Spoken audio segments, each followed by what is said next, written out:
This podcast covers ideas for getting the most out of flying with Allegiant Airlines, a discount carrier in the United States. If you are someone who prioritizes convenience and comfort in your travel, this isn't a podcast for you. If you're someone who enjoys frugality games, who likes to use hacks to maximize the number and quality of low-cost travel adventures, and you're new to Allegiant Airlines and similar discount airlines, then this podcast might be for you. I'm going to move swiftly through a few financial hacks, baggage compliance considerations, and tips for mitigating risks. For the latest community-sourced discount codes on Allegiant Airlines, monitor the announcements section of the Allegiant Airlines Facebook group. Discount codes get posted there all the time, and it only takes a minute or so to check if there are any codes that are active at the time that you're booking. Moreover, the Facebook group can be a good place to learn from more experienced Allegiant passengers. A significant cost that's embedded in an Allegiant booking is the electronic carrier usage charge. It's also known as the carrier interface fee. As of early 2026, this cost is typically $22 per passenger per segment. Consider then that for a family of 4 that's flying round trip, avoiding this fee, if that's possible, and it isn't always possible, but when it's possible, it would save a family of 4 flying round trip $176. So a way to bypass this fee that some Allegiant passengers like to discuss online is the airport desk trick. This trick involves purchasing tickets physically at the airport counter. Very limited airport counter hours are posted on Allegiant's website for the airports at which this method of purchase is possible. And you really need to calculate the trade-offs of using the airport desk trick. For many of us, the airport desk trick ends up not being worth it, especially when there's a risk that you'll arrive at the airport after a long drive and there's no employee at the counter. Also, the IRS mileage reimbursement rate, which as of the time of this recording is 72.5 cents per mile, reminds us that driving 30, 40, or 50 miles round trip to an airport can be more expensive than a lot of us think it is. So check counter hours on the Allegiant website. The hours of availability are extremely limited. Often they're limited to just a 1-hour window following a scheduled departure. Verify these hours on the Allegiant website before driving to the airport. Also, if you do use the airport desk trick, don't rely on digital records when you're there at the counter. You need to make this as quick and as painless for the Allegiant employee as possible. So bring a physical document with you.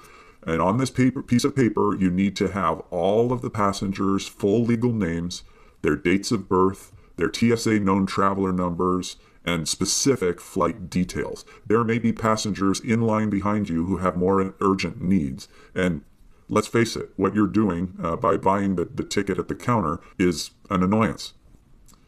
You should know that Allegiant maintains a cashless operation, okay? So, of course, don't show up at the counter. This would only complicate things, but it isn't even possible. Don't show up at the airport counter with cash. Use a credit card, and specifically, use a credit card with travel protection policies that you have carefully studied in advance. I'll explain why you want to look at your travel protection policies attached to any credit cards that you own later on in this podcast. So if you have multiple credit cards, study these travel protection policies, and that way when a flight gets significantly delayed or canceled, you're better able to deal with the frustration of having a possible hotel stay overnight and some restaurant meals, costs that can really add up. You should know that Allegiant maintains rigid baggage rules, and if you're not careful about your baggage, this can become quite a financial penalty for you. Violating the rules can result, for example, in a $75 gate fee. So check baggage restrictions on the Allegiant Airlines website before booking, and then check them again, and make sure that you're going to be 100% compliant with these rules. As of early 2026, taking a personal item on an Allegiant flight is free, but a personal item is a small bag that doesn't exceed 8 inches by 14 inches by 18 inches. Don't just assume that your backpack is small enough because it will fit under the seat in front of you, so you're going to be fine labeling this as your personal item. If your measurements are off by even half an inch, you risk incurring frustrating fees at check-in. Carry-on bags can be bigger than the dimensions that I just mentioned for a personal item, but of course, carry-on bags are going to cost you extra. Checked suitcases can be bigger, but they're going to cost you even more than a carry-on bag. So this is why it's so important to really understand the baggage rules that are described on the Allegiant Airlines website before you book. And also that you remain very clear in your mind about what you will really need for your trip and what you might not need. On top of this information, you should keep in mind that there are some packing hacks that regular Allegiant flyers have figured out over the years. One of these strategic packing hacks is the jacket loophole. See, a coat or a jacket does not count towards your baggage limit. So use large pockets in jackets or in cargo pants to wear items, and I use wear in quotations. Wear items like chargers or snacks or socks even, maybe packed toiletries. You might feel a little silly stuffing your pockets like this, but if it allows you to get by with fewer baggage costs, and you're the kind of odd person who listens to podcasts like this about frugality hacks, well, you'll probably be glad that you made full use of your pockets. Also, it's not much of a hack, but do avoid hard shell luggage when flying with Allegiant. Use a backpack or use a duffel bag that can be compressed, because when Allegiant employees have questions about the size of your baggage, they're going to put it into an airport sizer. And having a collapsible bag that can compress at least a little bit can be a lifesaver for avoiding frustrating fees at check-in. You should be aware that the lowest baggage rates are offered during initial online booking.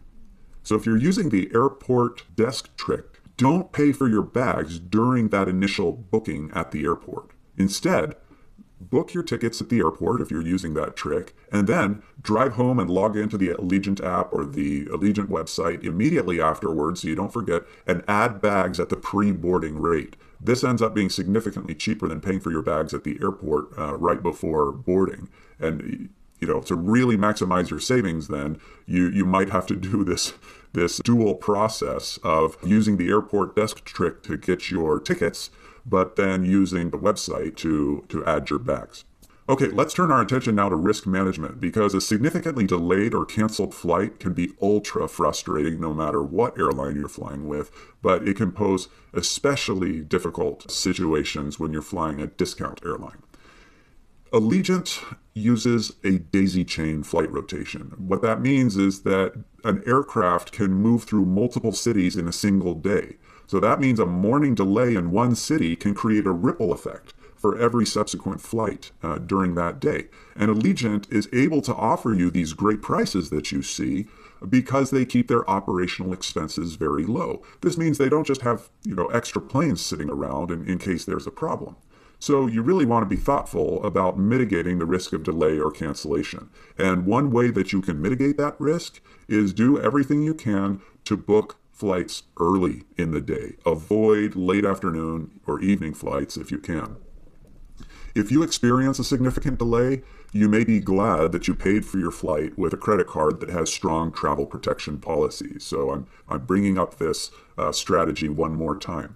To give you an example so you can see how this might work, the Chase Sapphire Preferred credit card offers reimbursement for up to $500 of costs, such as an overnight stay in a hotel and a couple of meals, if a flight is delayed 12 hours or more. That's the rule as of this recording. However, to file a claim with any credit card company that has a travel protection policy on the card that you use to book your flight, you must get something from an Allegiant employee called an insurance delay letter. And you have to get this at the airport. This letter documents in an official way the flight number, the extent of the delay, the reason for the delay, and so forth. So do not leave the terminal without this letter from an Allegiant employee if you're going to file a claim with your credit card company. Your credit card company isn't just going to take your word for it about a delay or a cancellation. This official documentation is vital. And study the rules of any travel protection policy that might apply in advance. Nobody really expects these serious problems. These serious problems are rare. So the best way to handle them is to be prepared well in advance with the knowledge you need about travel protection policies that might apply. And then, if all goes well, you're using the very best credit card that you can when you book your Allegiant flight. Now let's consider Allegiant's minimalist onboard experience. Allegiant has great prices, like I said, because they minimize their operational expenses. This means you'll notice things when you're on board, like the absence of Wi-Fi, the absence of power outlets.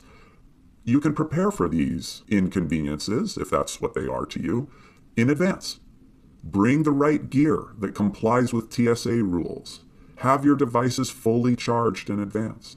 Download entertainment in advance, and so forth.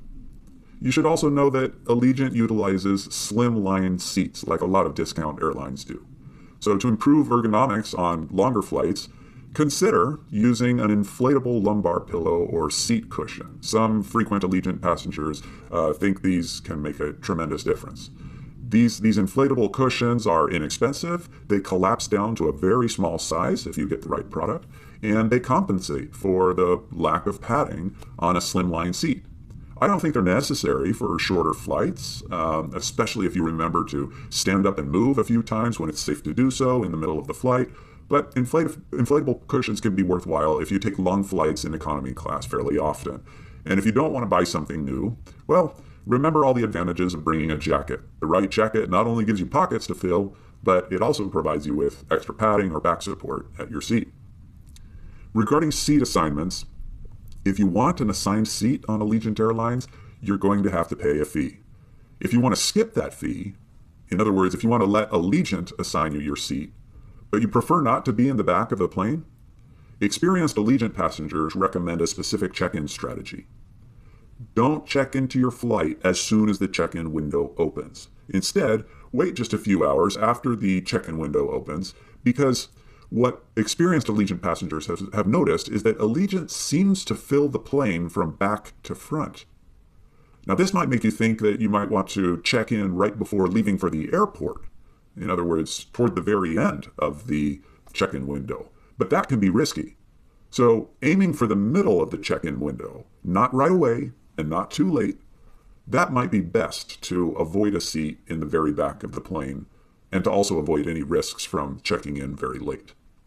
Well, I hope you learned something helpful about flying frugally and comfortably with Allegiant Airlines.